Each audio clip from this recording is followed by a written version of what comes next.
Microbiology में जो सूक्ष्म जीव हैं उनके द्वारा जो होने वाले रोग हैं, जैसे प्लांट हैं, एनिमल्स हैं, उनकी बात कर रहे थे हम लास्ट क्लास में। तो पेपर का नाम क्या है? माइक्रोबायोलॉजी। अब माइक्रोबायोलॉजी में होता क्या है कि माइक्रोबायोलॉजी में जो सूक्ष्म जीवों का अध्ययन किया जाता है उसको बोलते हैं माइक्रोबायोलॉजी। और सूक्ष्म जीवों के द्वारा जो होने वाले रोग हैं या तो प्लांट्स में होंगे या एनिमल्स में होंगे। तो आपके सिलेबस में 3-3, 4-4 प्लांट्स की डिजीज है और एनिमल्स की डिजीज है, लेकिन मोस्टली आपकी कौन सी डिजीज है? Plant disease.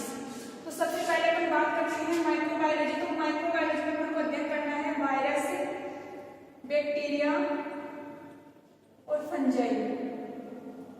मोस्टली आपके 3 यूनिट में ये तीनों सूक्ष्म जीव हैं, वायरस, बैक्टीरिया और फंजाई।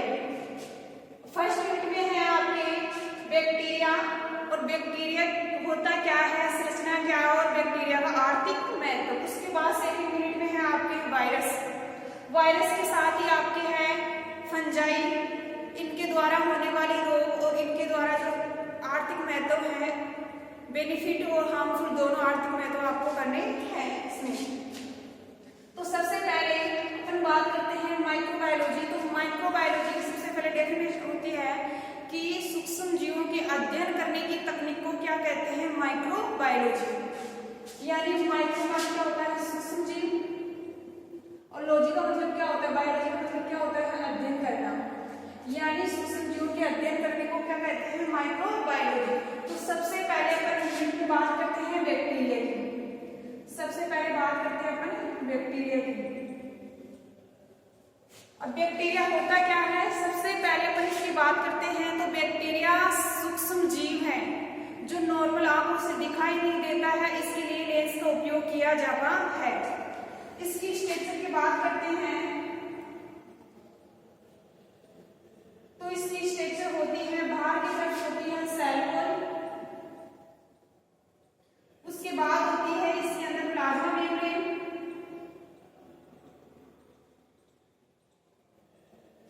प्लाज्मा मेम्ब्रेन के अंदर होता है साइटोप्लाज्म,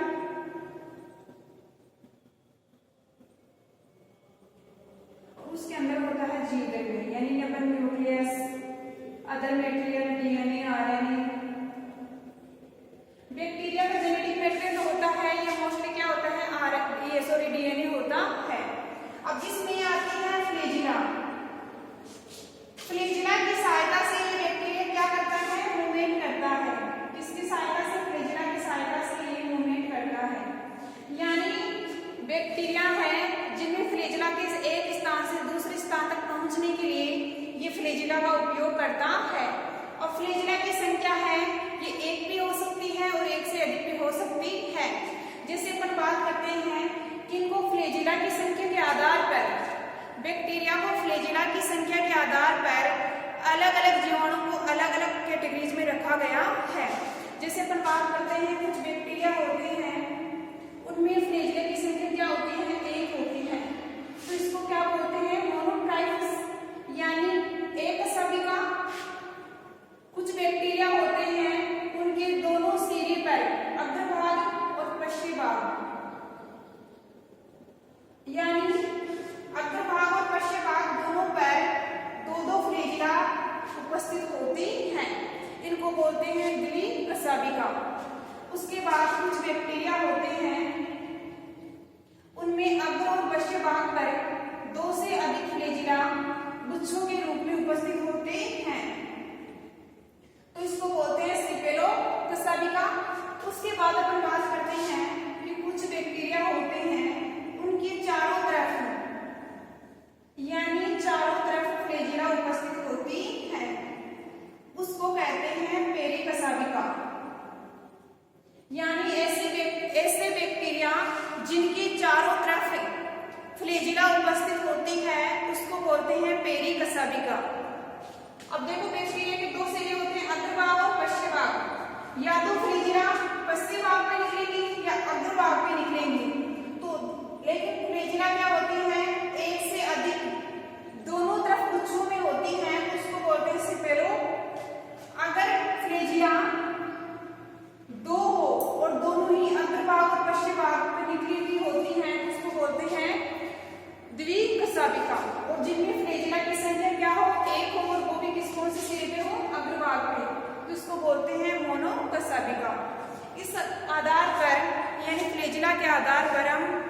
बैक्टीरिया को निम्न प्रकार से डिवाइड कर सकते हैं। अब उसके बाद अपन बात करते हैं कि बैक्टीरिया की संरचना क्या होती है। तो बैक्टीरिया की संरचना होती है मोस्टली 5 भागों में डिवाइड होती है। सबसे बाहर की तरफ होती है सेल वॉल होती है, उसके बाद होती है प्लाज्मा मेम्ब्रेन होती है, उसके अंदर होता है साइटोप्लाज्म होता है, उसके बाद सबसे जो बाहर वाली लेयर होती है उसके ऊपर क्या पाई जाती है, पीलिया पाई जाती है, और उसके बाद अपन कह सकते हैं फ्लैजिला। यानी बैक्टीरिया की स्ट्रक्चर अपन बात करते हैं।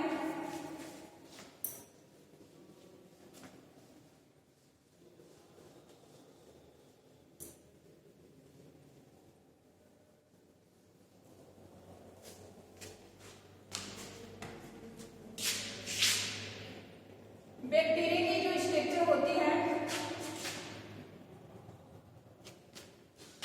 5 भागों में डिवाइड होती है।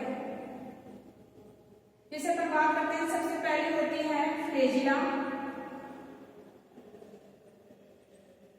Cell wall, plasma membrane, cytoplasm.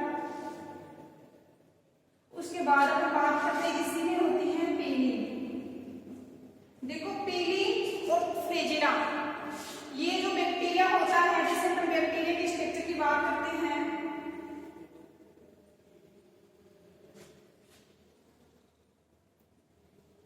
ये क्या होती है, फ्लैजिला होती है।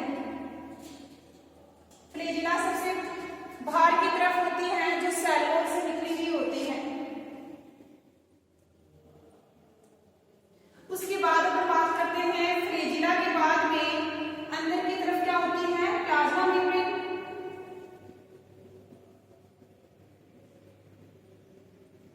देखो इनका भी क्रम होता है, सेल वॉल के जस्ट बाद में होती है प्लाज्मा मेम्ब्रेन, और प्लाज्मा मेम्ब्रेन के जस्ट बाद में होता है साइटोप्लाज्म, और साइटोप्लाज्म के अंदर होता है डीएनए और जेनेटिक मटेरियल, कुछ अदर मटेरियल भी होता है। लेकिन यहाँ पे हम बात करते हैं फ्लैजिला, और यानी अपन कह सकते हैं कि फ्लैजिला की उत्पत्ति कहाँ से होती है, सेल वॉल से, और जबकि जो पीली होती है उसकी उत्पत्ति होती है प्लाज्मा मेम्ब्रेन से। कहाँ से होती है, प्लाज्मा मेम्ब्रेन से। अब प्लाज्मा मेम्ब्रेन के बाद जस्ट होता है साइटोप्लाज्म। अब इस साइटोप्लाज्म में बैक्टीरिया को जो जेनेटिक मटेरियल होता है ये क्या होता है, डीएनए होता है। उसके बाद अपन बात करते हैं इसमें ग्रेनेड्स होते हैं, पिगमेंट भी होते हैं, अदर मटेरियल भी होता है। तो अपन कह सकते हैं इसमें दोनों का सबसे महत्वपूर्ण इसका काम क्या है कि इसमें जो पीली होती है और फ्लैजिला होती है, जैसे पीली तो ऐसे निकली हुई होती है कहाँ से, प्लाज्मा मेम्ब्रेन से, जबकि फ्लैजिला निकली हुई होती है सेल वॉल से।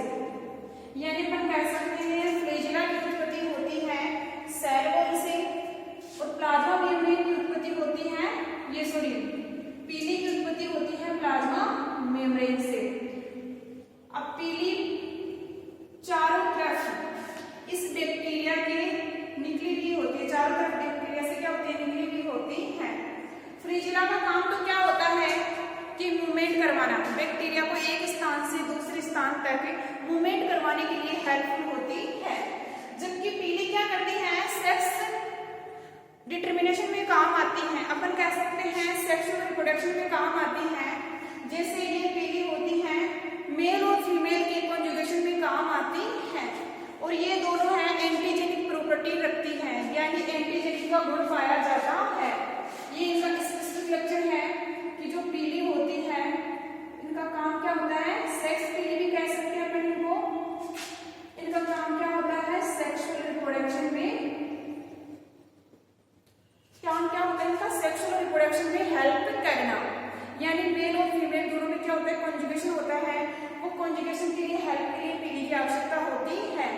उसके बाद अपन बात करते हैं कि जो फ्लैजिला होती है ये भी क्या होती है, एंटीजेनिक गुण रखती है दोनों, यानी पीली और फ्लैजिला दोनों में एक कैरेक्टर पाया जाता है, ये दोनों क्या रखते हैं, एंटीजेनिक गुण। एंटीजेनिक गुण की रखते क्यों है, क्योंकि दोनों में क्या होती है, एंटीजेनिक प्रॉपर्टीज यानी कुछ ना कुछ एक स्पेसिफिक लक्षण पाया जाता है जिसकी वजह से ये एंटीजेनिक शो करती है। उसके बाद अपन बात करते हैं कि फ्लैजिला और जो पीली होती हैं ये किनसे मिलकर बनी होती है। तो फ्लैजिला है ये फ्लैजिलेट नामक एक प्रोटीन होती है उनसे मिलकर बनी होती है, जबकि पीली है ये कोई पीली नामक एक पदार्थ होता है अपन कह सकते हैं, या पीलीन जो प्रोटीन होती है उनसे मिलकर बनी होती है। यानी दोनों के नाम के अकॉर्डिंग ही इनकी प्रोटीन के नाम से बनी हुई है। तो ये इस प्रकार ये क्या हो गई, बैक्टीरिया की संरचना हो गई। उसके बाद अपन बात करते हैं कि फ्लैजिला, जो फ्लैजिला होती है ये भी क्या होती है, अलग अलग प्रकार की होती है। यानी अपनी बात कर ली मोनोट्राइलस, दीर्घसाबिका, मोनोसाबिका इनकी। उसके बाद अपन देखते हैं जैसे कि फ्लैजिला की,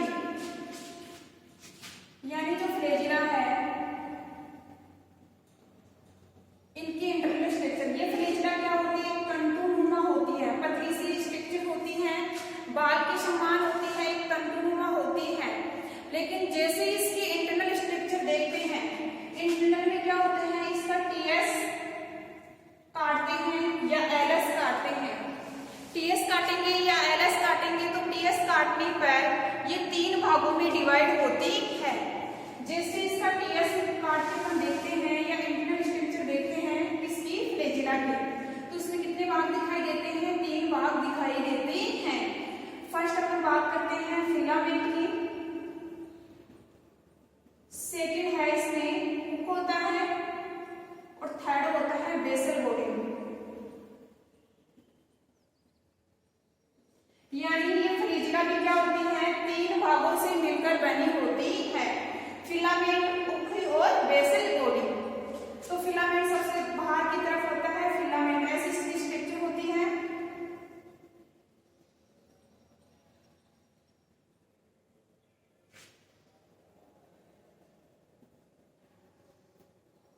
अब देखो ये सबसे, ये तो क्या है फिलामेंट, ये क्या है हुक और ये क्या है बेसल बॉडी। बेसल बॉडी और फिलामेंट को जोड़ने के लिए बीच में हुक होता है, तो अपन कह सकते हैं कि बेसल बॉडी और फिलामेंट हुक के द्वारा जुड़ी होती है। तो इस प्रकार अपन फ्लैजिला की जो स्ट्रक्चर देखते हैं तो 3 भागों में डिवाइड होती है। उसके बाद अपन बात करते हैं कि जो बैक्टीरिया होता है ये मोस्टली 2 प्रकार से होता है, ग्राम पॉजिटिव और ग्राम नेगेटिव।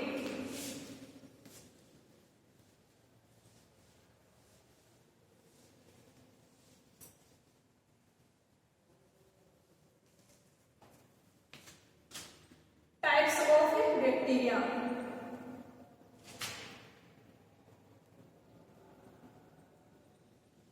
यानी बैक्टीरिया के प्रकार। बैक्टीरिया है ये मोस्टली कितने प्रकार का होता है, 2 प्रकार से होता है, ग्राम नेगेटिव बैक्टीरिया और सेकेंड है positive bacteria. Gram positive bacteria और नेगेटिव बैक्टीरिया ये 2 प्रकार से होते हैं, नेगेटिव बैक्टीरिया और पॉजिटिव बैक्टीरिया। सबसे पहले इनको आइडेंटिफाई करने के लिए कुछ केमिकल्स काम में लेते हैं। सबसे पहले कोई मिश्रण है, अपन कह सकते हैं कोई सैंपल है, उसमें सबसे पहले आप लोग बात करते हैं कि इसमें ग्राम पॉजिटिव और ग्राम नेगेटिव बैक्टीरिया है, कैसे आइडेंटिफाई करते हैं। तो सबसे पहले हम बात करते हैं कि ग्राम इधर तो क्या है ग्राम पॉजिटिव, इधर है ग्राम नेगेटिव।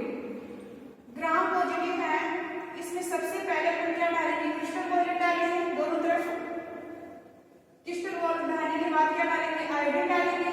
आयोडीन डालने के बाद क्या डालेंगे, ग्लिसरीन डालेंगे, अल्कोहल डालेंगे।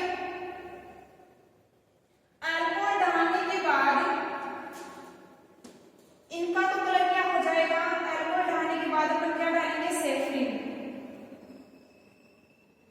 यानी सबसे पहले मिश्रण है, उस मिश्रण में से अपन को ग्राम पॉजिटिव और ग्राम नेगेटिव बैक्टीरिया को आइडेंटिफाई करना है।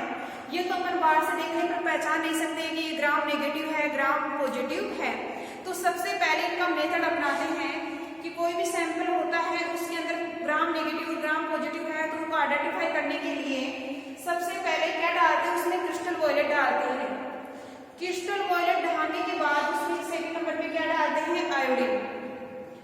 आयोडीन डालने के बाद उसके बाद क्या डालते हैं, एल्कोहल। अब देखो जिनके पास से प्लाज्मा मेम्ब्रेन में लिपिड होती है, यानी जिन बैक्टीरिया के पास प्लाज्मा मेम्ब्रेन में जो लिपिड होती है वो एल्कोहल की वजह से क्या हो जाती है, टूट जाती है। टूटने के बाद जैसे अपन सेफ्रिन डालेंगे तो ये क्या होते हैं, ग्राम पॉजिटिव बैक्टीरिया तो क्या हो जाएंगे, पिंक कलर के हो जाएंगे, जबकि ग्राम नेगेटिव क्या हो जाएंगे, डार्क कलर के हो जाएंगे, कोई कलर नहीं होता है। जैसे है वैसा का वैसा कलर रहेगा, जैसे पहले था कलर वैसा का वैसा रहेगा। तो अपन कह सकते हैं कलरलेस होते हैं। और ये क्या होते हैं, बैक्टीरिया ग्राम पॉजिटिव बैक्टीरिया क्या होते हैं, पिंक कलर के दिखाई देते हैं। Gram negative bacteria mostly symbiosis यानी सहजीवी के रूप में वर्क करते हैं, जैसे नाइट्रोजन फिक्सेशन है, क्योंकि ग्राम नेगेटिव बैक्टीरिया क्या होते हैं, मोस्टली अवायवीय क्षेत्र में पाए जाते हैं। तो मोस्टली किसमें देखने को मिलते हैं, सॉइल में देखने को मिलते हैं, क्योंकि ये नाइट्रोजन को डायरेक्ट प्लांट यूज में नहीं ले सकता है, उसको नाइट्राइड और नाइट्रेट में कन्वर्ट करके फिर उपयोग में लेता है। तो इसकी वजह से होता है ग्राम नेगेटिव बैक्टीरिया की वजह से, जैसे राइजोबियम है, माइक्रोबैक्टीरियम है, ये ग्राम नेगेटिव बैक्टीरिया है। उसके बाद अपन बात करते हैं कि जो बैक्टीरिया है इनके द्वारा होने वाले रोग कौन कौन से हैं, जिसे अपन बात करते हैं नॉर्मल फील्ड में आपके सिलेबस में 2-2, 3-3 डिजीज हैं आपके। हर वायरस यानी कहने का मतलब हर जो सूक्ष्म जीव है, जैसे वायरस है, बैक्टीरिया है, फंजाई है, इनके जो सूक्ष्म जीव हैं इनके द्वारा जो होने वाले रोग हैं प्लांटों में, वो आपके सिलेबस में 1-1, 2-2, 3-3, 4-4 इनके जो डिजीज हैं, लेकिन हर वायरस के डिजीज हैं। तो सबसे पहले अपन बात करते हैं जो बैक्टीरिया है, ये मोस्टली आपके सिलेबस में जो प्लांट है उनमें रोग फैलाते हैं। एनिमल्स में फैलाते हैं, लेकिन सिलेबस में क्या है, प्लांट्स का ही है आपके। तो इसमें जब अपन बात करते हैं कि जैसे नींबू है, तो नींबू में अपन बात करते हैं नींबू प्लांट की,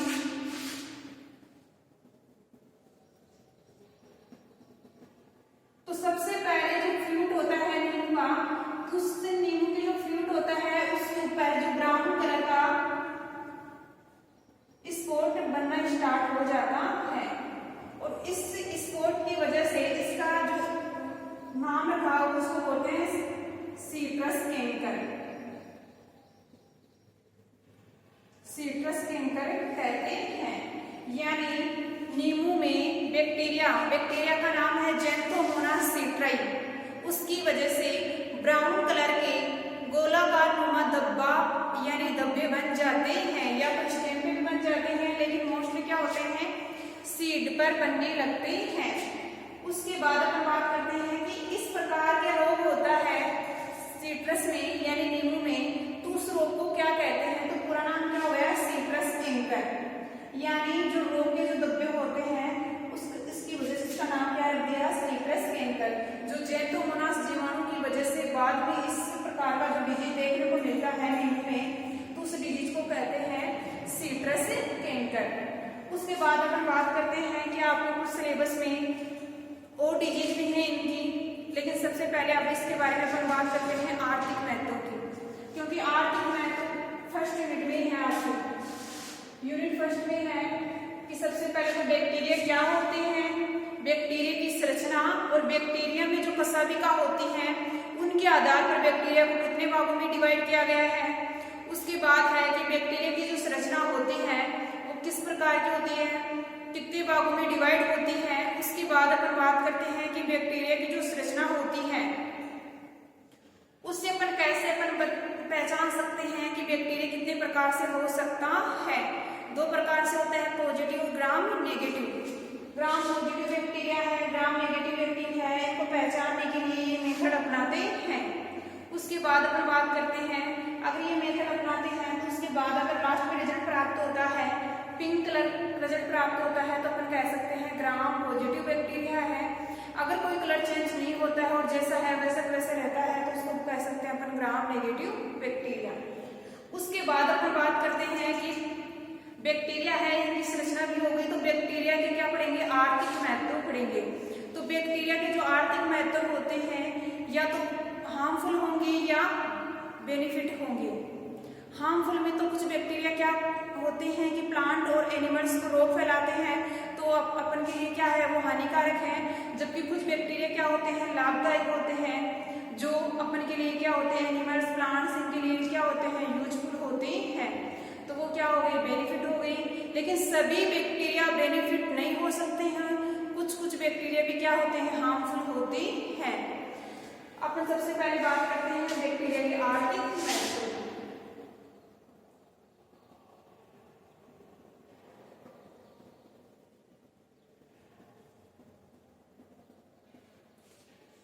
बैक्टीरिया के आर्थिक महत्व की बात करते हैं तो नेक्स्ट क्लास में हम बात करेंगे कि ग्राम पॉजिटिव और ग्राम नेगेटिव में ऐसे कौन कौन से बैक्टीरिया हैं जिनसे अपन को क्या हो, बेनिफिट हो, और जिनसे हार्मफुल होता है। उनके बारे में अपन एक के बारे में पढ़ेंगे कि कौन सा बैक्टीरिया किस काम में आता है। जैसे अपन बात करते हैं इंडस्ट्री में काम आता है, फूड के रूप में भी काम आते हैं, कुछ अदर मटेरियल के लिए भी काम आते हैं, जैसे दही दूध, इनमें भी बैक्टीरिया को कन्वर्ट करने के लिए इनका उपयोग होता है। तो अपन बेनिफिट और हार्मफुल दोनों पढ़ेंगे। उसके बाद बैक्टीरिया है वो कंप्लीट हो जाएगी। उसके बाद नेक्स्ट क्लास में पढ़ेंगे अपन वायरस। लेकिन उससे पहले अपन इनके बारे में पढ़ेंगे कि बैक्टीरिया के जो आर्थिक महत्व है वो अलग अलग जगह पर अलग अलग रूप से काम में लेते हैं। वो नेक्स्ट क्लास में पढ़ेंगे, ठीक है ना।